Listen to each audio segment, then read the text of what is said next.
بسم اللہ الرحمن الرحیم۔ جب نبی کریم صلی اللہ علیہ وسلم ابر کا کوئی ایسا ٹکڑا دیکھتے جس سے بارش کی امید ہوتی تو آپ کبھی آگے آتے، کبھی پیچھے جاتے، کبھی گھر کے اندر تشریف لاتے، کبھی باہر آ جاتے اور چہرہ مبارک کا رنگ بدل جاتا، لیکن جب بارش ہونے لگتی تو پھر یہ کیفیت باقی نہ رہتی۔ ایک مرتبہ حضرت عائشہ رضی اللہ تعالیٰ عنہ نے اس کے متعلق آپ سے پوچھا تو آپ نے فرمایا میں نہیں جانتا، ممکن ہے یہ بادل بھی ویسا ہی ہو جس کے بارے میں قوم عاد نے کہا تھا جب انہوں نے بادل کو اپنی وادیوں کی طرف آتے دیکھا تھا، آخر آیت تک کہ ان کے لیے رحمت کا بادل آیا، حالانکہ وہ عذاب کا بادل تھا۔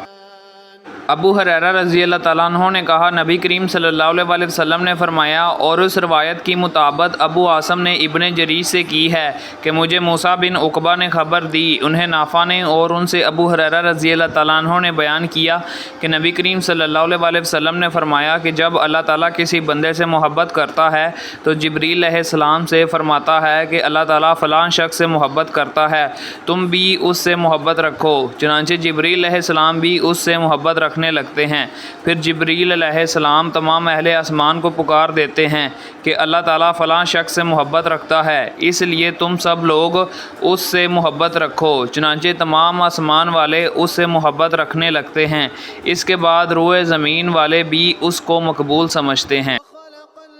انہوں نے نبی کریم صلی اللہ علیہ وسلم سے سنا، آپ نے فرمایا تھا کہ فرشتے عنان میں اترتے ہیں اور عنان سے مراد بادل ہیں۔ یہاں فرشتے ان کاموں کا ذکر کرتے ہیں جن کا فیصلہ آسمان میں ہو چکا ہوتا ہے، اور یہیں سے شیاطین کچھ چوری چھپے باتیں اڑا لیتے ہیں، پھر کاہنوں کو اس کی خبر کر دیتے ہیں، اور یہ کاہن سو جھوٹ اپنی طرف سے ملا کر اسے بیان کرتے ہیں۔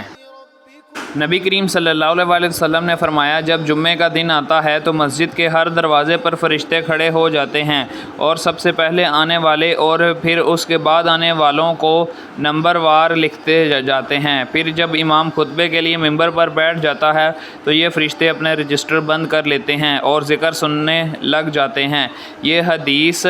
کتاب الجمعہ میں مذکور ہو چکی ہے، یہاں فرشتوں کا وجود ثابت کرنا مقصود ہے۔ عمر بن خطاب رضی اللہ تعالیٰ عنہ مسجد میں تشریف لائے تو حسان رضی اللہ تعالیٰ عنہ شعر پڑھ رہے تھے، انہوں نے مسجد میں شعر پڑھنے پر ناپسندیدگی فرمائی تو حسان رضی اللہ تعالیٰ عنہ نے کہا کہ میں اس وقت یہاں شعر پڑھا کرتا تھا جب آپ سے بہتر شخص